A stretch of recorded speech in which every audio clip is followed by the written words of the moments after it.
What's up, guys? The Lone Top 10s here, and welcome to another awesome Top 10s list. So today's list is going to be the top 10 amazing things we learned about the solar system this year, 2016. Now, you may have told that we have learned a lot more than back in 2015, but I'm going to give you the top 10 examples of what had happened in 2016 that I think it is awesome. Alright, number 10 is that Jupiter and Saturn are the ones that throw comets at us on Earth.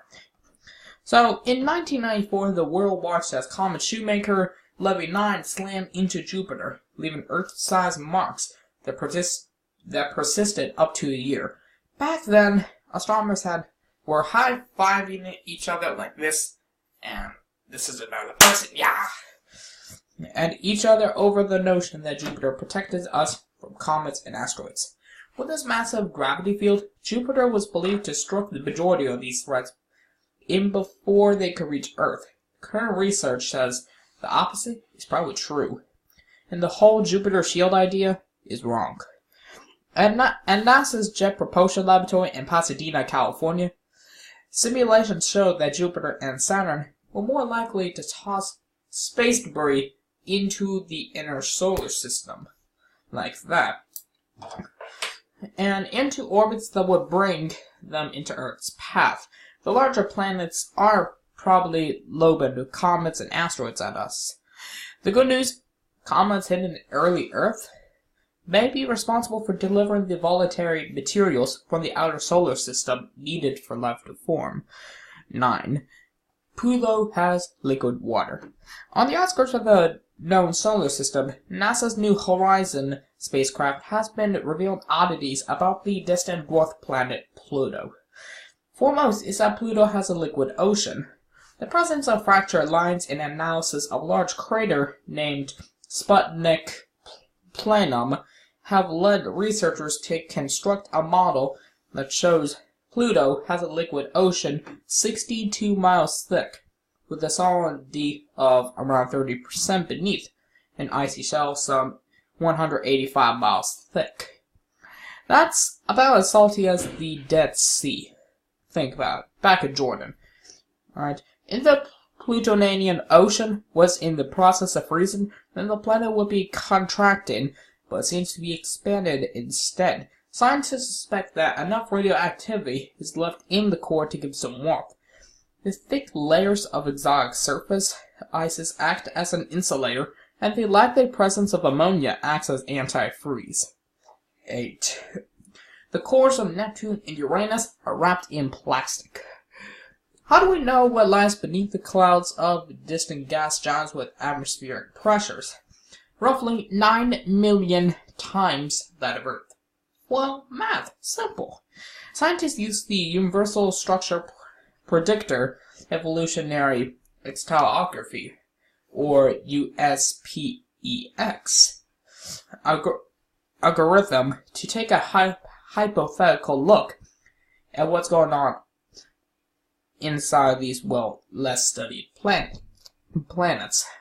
Knowing that Neptune and Uranus are composed of mostly oxygen, carbon, and hydrogen, researchers plugged in the numbers to see what kind of weird chemistry would take place. The results are exopolymers, organic plastics, crystallized carbonic acid, and orthocarbonic acid, aka Hitler's acid, because its atomic structure looks like a swastika from Nazi Germany, wrapped around a rocky inner core. In the search for extraterrestrial life on Titan and Europa, scientists hope that water might be reacting with rock to create organic processes. But the inner core, however, is wrapped in exotic crystals and plastic. Then we might have to rethink things. 7. Mercury has a super Grand Canyon. Where Venus and Mars still had volcanic activity as recent as a few million years ago, it seems like little Mercury had been shut down 3.3 to 4 billion years ago. The planet cooled, began to shrink, and started to buckle. This created a massive fissure that scientists call the Great Valley. According to a statement by University of Maryland scientists, they said, The valley is about 250 miles wide and 600 miles long. The steep sides dip as much as 2 miles below the surrounding terrain. To put this in perspective, if Mercury's Great Valley existed on Earth, it would be almost twice as deep as the Great Canyon and reach from Washington, D.C. to New York City and far as west as Detroit, Michigan. On a small planet that's just over 3,000 miles in circumference, the Great Valley is more likely a massive scar across its face. 6. Venus was once habitable. Venus is the only planet that spins backwards. At 860 degrees Fahrenheit, its surface is hot enough to melt lead, and has clouds of sulfuric acid, but at one point, Venus may have been capable of supporting life. Around 4 billion years ago, Venus had oceans, in fact. It's believed that the planet had water for over 2 billion years. Today, Venus is extremely dry with hardly any water vapor at all. The sun's solar winds stripped it all away. So, Venus' atmosphere gives off a large electrical field roughly 5 times as strong as Earth's. This field is also strong enough to overcome Venus' gravity and push oxygen and hydrogen into the upper atmosphere where the solar winds suck them away. Scientists don't know why the Venus electrical field is so dang strong, but it might have been something to do with Venus being closer to the Sun than Mercury. 5. The Earth is actually powered by the Moon, not Earth controlling itself. The Earth is surrounded by a magnetic field that protects us from charged particles and harmful radiation. Otherwise, we'll be exposed to cosmic rays up to 1,000 times what we get now. Our computer's electrons will also probably fry up like McDonald's french fries being thrown into the deep fryer. Literally. So it's great that we have a giant ball of molten iron spinning at the center of the Earth. Until recently, scientists weren't sure why it kept spinning. Eventually, it should cool off and slow down. But in the past 4.3 billion years, it's only cooled off about 570 degrees Fahrenheit. So we've lost a little more than the heat of our big fat barbecue grill, which is now not a lot. Scientists may believe now that the moon's orbit keeps Earth's molten core spinning by injecting around 1,000 billion watts of power into the Earth's core. The moon might be much more important than we ever thought. Ever. Number 4. Saturn's rings are new.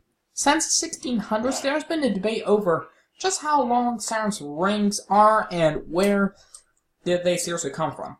In theory, Saturn once had more moons, and some of them crashed into each other. The resulting debris turned into the current rings and 62 moons. Yeah, that's a lot. We only have one moon, just saying. By observing how Saturn squeezes geysers out of its moon Enceladus, scientists have been able to gauge the relative strength of this gas giant's pulp.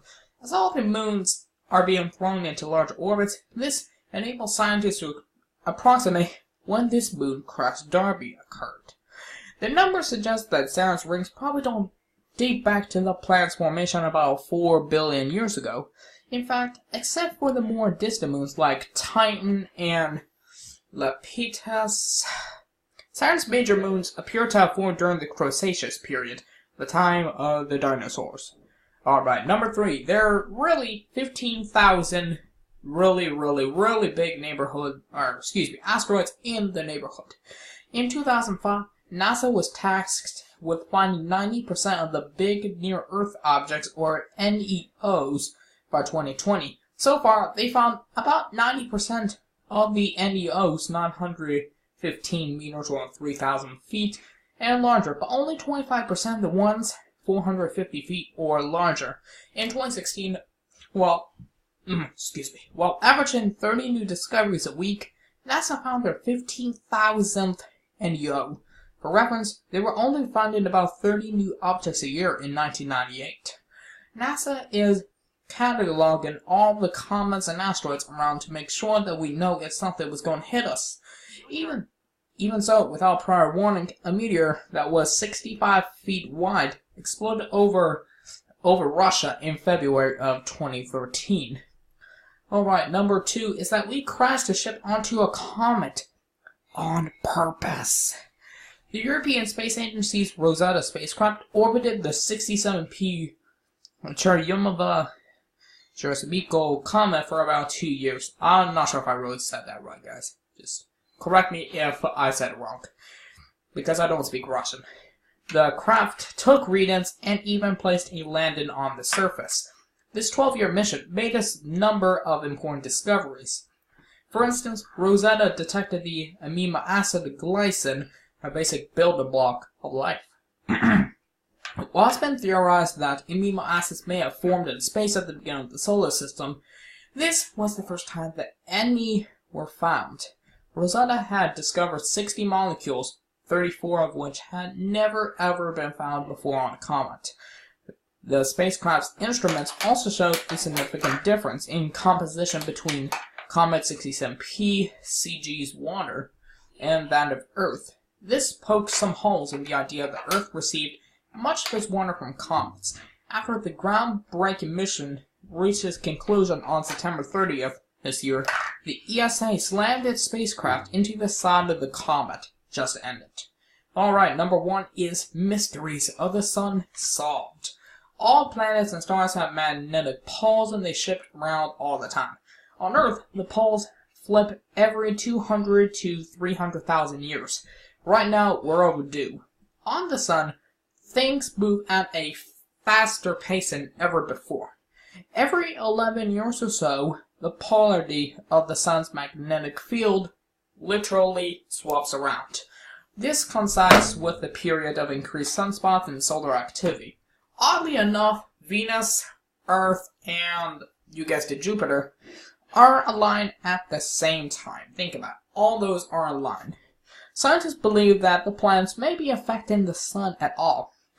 According to the study, when the planets are aligned, their gravity combines to cause a tidal-like affection, the Sun's plasma pulling it and disrupting the Sun's magnetic field.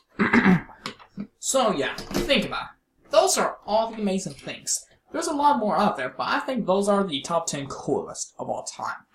Alright guys, that is all we've got here. Let us know in the comments section down below what top 10 we should make next. We will make one every day for you guys, and see you guys next time.